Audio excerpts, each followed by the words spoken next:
కృష్ణ పరమాత్మ తిరిగి మళ్ళీ మధురా నగరానికి వచ్చాడు. వ్యవస్థ చక్కగా ఉన్నది, అద్భుతంగా సాగుతున్నది. ఈ సమయంలో ఉద్ధవుడిని పిలిచి, నువ్వు ఒక్కసారి మధురకు వెళ్ళవయ్యా, నేను వస్తానని చెప్పానుగా, అందుకు నువ్వు వెళ్ళు అన్నాడు. నువ్వు వస్తానండి నేను ఎందుకు వెళ్ళడం అనలేదు ఉద్ధవుడు, కృష్ణుడు చెప్పించేయడమే. వెళ్ళాడు. ఆ వెళ్ళగానే అంతకుముందు నందుడు కూడా వీళ్ళతో వెళ్ళాడు కదా, ఆ నందుడిని సాగనంపాడు కృష్ణ పరమాత్మ. ఆ సాగనంపిన ఘట్టం చాలా ఆర్ద్రమవుతుందండి. ఎంతవరకు చిన్నప్పటి నుంచి పెంచినటువంటి ఆ నందుడిని ఆ మధుర నుంచి పంపించేటప్పుడు కృష్ణుడు ఒక్కసారి ఆలింగనం చేసుకుని, కన్నవారు వారే కానీ నేను చిన్నప్పటి నుంచి పెంచిన తల్లిదండ్రులు మీరు, కనుక మీకు ఎప్పుడూ కూడా నా అనుగ్రహం ఉంటుందని చెప్తే వాళ్ళు విడవలేక వెళ్ళారు. ఇప్పుడు ఉద్ధవుడు వాళ్ళ వద్దకు వెళ్ళాడు. కృష్ణుడు పంపగా వచ్చాడని తెలిసి నందుడు చక్కగా స్వాగతం పలికాడు ఇక్కడ. కానీ అప్పుడు యశోదానందుల కళ్ళల్లో నీళ్లున్నాయి. కృష్ణుడు ఏమన్నాడు, ఎలా ఉన్నాడు అని అడుగుదామనుకుంది, కానీ యశోద గొంతు పెగలలేదు, దుఃఖంతో నిండిపోయింది. నందుడు అడిగట్ట, కృష్ణుడు ఎలా ఉన్నాడు? ఆయన చేసిన ప్రతి లీల, పసితనం నుంచి చేసినవి నిత్యం స్మరించుకోవడమే మా దినకృత్యం మరొకట్లేదు. ఇక్కడ పొద్దున్న లేచేది గురించి అవి స్మరించుకుంటూ మేము బ్రతుకుతున్నాం. మమ్మల్ని ఏమైనా గుర్తు చేస్తుంటాడు స్వామి ఎప్పుడైనా? మేము గుర్తున్నామా? అమ్మ పేరైనా అంటుంటాడు ఎప్పుడైనా? మేమెవరు గుర్తున్నామా అంటే ఒక్కసారి చూసి కళ్ళ నీళ్లు తిరిగి ఉద్ధవుడు అంటాడు, జగత్తుకి జనకుడు నారాయణుడు, ఆయనకి జన్నీ జనకులు, మీరు భాగ్యవంతులయ్యా అని చెప్పి ఇంక గోపికలకి వాళ్ళకు కూడా కబుర్లు చెప్దాం అనుకున్నాడు. కానీ వాళ్ళందరూ చూస్తున్నారు. వాళ్ళందరూ కూడా కృష్ణుడు ఎలా ఉన్నాడు అన్నట్టు చూస్తూ ఉంటే ఆ విషయములే చెప్పడానికి నేను వచ్చాను, మీతో మాట్లాడుతానన్నాడు. ఆ రాత్రి విశ్రమిస్తాడు. పొద్దున్న లేచేటప్పటికల్లా చల్ల చిలుకుతున్న సవ్వడి వినిపించిందండి తెల్లవారుజామున. అక్కడ ఆశ్చర్యపోయి లేచాడు, ఎందుకంటే సుప్రభాత గీతం అది. వాళ్ళందరూ చల్ల చిలుకుతున్నప్పుడు కృష్ణుడికి సంబంధించిన గీతాలు పాడుతూ చల్ల చిలుకుతున్నారు. తెల్లబారెబ్రే పల్లెలో వినరమ్మ చల్ల చిలికే సవ్వడి, నల్లనగు నా సామి నడయాడు వాడలో వల్లమాలిని నుదుర వలదమ్మ చెరులారా అంటాడు మహానుభావుడు కృష్ణశాస్త్రి గారు. అంత చక్కగా చెప్పారు. అలా చల్ల తిరుగుతూ కృష్ణ గీతాలే పాడుతున్నారు. దానితో లేచాడు ఈ మహానుభావుడు. చూస్తున్నాడు, అక్కడి నుంచి పరిశీలిస్తున్నాడండి. వాళ్ళు ఆ పనులన్నీ చేస్తున్నారు, గృహకృత్యాలు, కానీ కృష్ణస్మరణే, గోవింద దామోదర మాధవ, ఇదే పని. ఆశ్చర్యపోయాడు, ఇంతకంటే యోగం ఎవరికైనా ఉంటుందా? ఏ పని చేస్తున్నా కృష్ణ ధ్యాస, అదే యోగం, మరొకటి కాదు. పనులు మానేయడం కాదు, పని శరీరం చేస్తుంది, మనస్సు మాధవమయమైపోయింది. అలా కదులుతున్నా మెదులుతున్నా కృష్ణస్మరణే.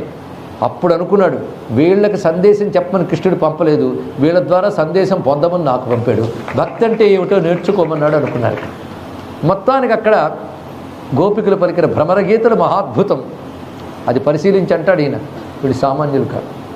కృష్ణుడు చెప్పబడిన సందేశం ఏంటంటే, నేను మీకు దూరముగా లేను, దగ్గరగా ఉన్నప్పుడు దగ్గరగా మాత్రమే ఉన్నాను, దూరంగా ఉన్నప్పుడు మీకు ధ్యాన సిద్ధి కలుగుతుంది. అందుకున్నాం, మీ అంతరంగంలో నేను ఉన్నవాడినే మీరు తలంచుకుంటున్నారు. అంటే తలంచుకుంటే ఉన్నవాడిని కాదు, ఉన్నవాడిని మీరు తలంచుకుంటున్నారు. కనుక నేను మీకు ఎప్పుడూ దూరము కాను అనే విషయాన్ని ఆయన జ్ఞానోపదేశం కింద చెప్పాడు. చెప్పిన తర్వాత ఆ గోపకాంతలు ఉద్ధవుడిని తీసుకెళ్ళి, ఇదిగో కృష్ణుడు ఇక్కడ ఈ లీల చేశాడు, అక్కడ ఆ లీల చేశాడు అని చెప్తూ వాళ్ళు కళ్ళ నీళ్లు నిండి చెప్తూ ఉంటే అది వింటున్నాడు ఉద్ధవుడు.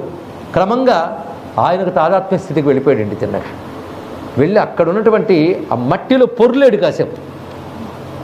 పొర్లి అక్కడున్న ఒక పొద మీద తల చెయ్యి వేసి నిమిరిశాడు మొత్తం. ఏమిటి తాదాత్మ్యం అనుకుంటున్నారు గోపకాంతలు. ఆసామహో చరణ రేణు జుషామహంస్యాం బృందావనే కిమపి గుల్మలతౌషధీనాం యా దుస్థ్యజం స్వజనమార్యపథంచ హిత్వా భేజుర్ముకుంద పదవీం శృతిభిర్విముర్గ్యాం. భాగవతులు కృష్ణ భక్తులు ప్రేమగా పాడుకున్న కొన్ని శ్లోకాలు ఉన్నాయండి, అవి విడిచిపెట్టలేం. అందులో ఇదొకటి.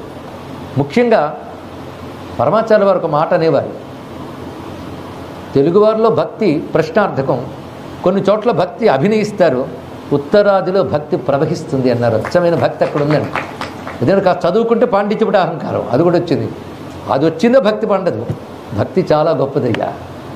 అందుకే భక్త్యా భాగవతం జ్ఞేయం నా వ్యుత్పత్త్యా నా టేకయ అని చెప్పారు. భక్తి ఉన్నవాడే భాగవతాన్ని అర్థం చేసుకోగలడు. ఈ శ్లోకాలు ఔత్తరాహిక భక్త శిఖామణులు పాడుతుంటే వినాలండి, ఆర్ద్రమైపోతాం. అసామహో చరణరేణు జుషామహం శ్యాం బృందావనే కిమపి గుల్మలతౌషధీనాం.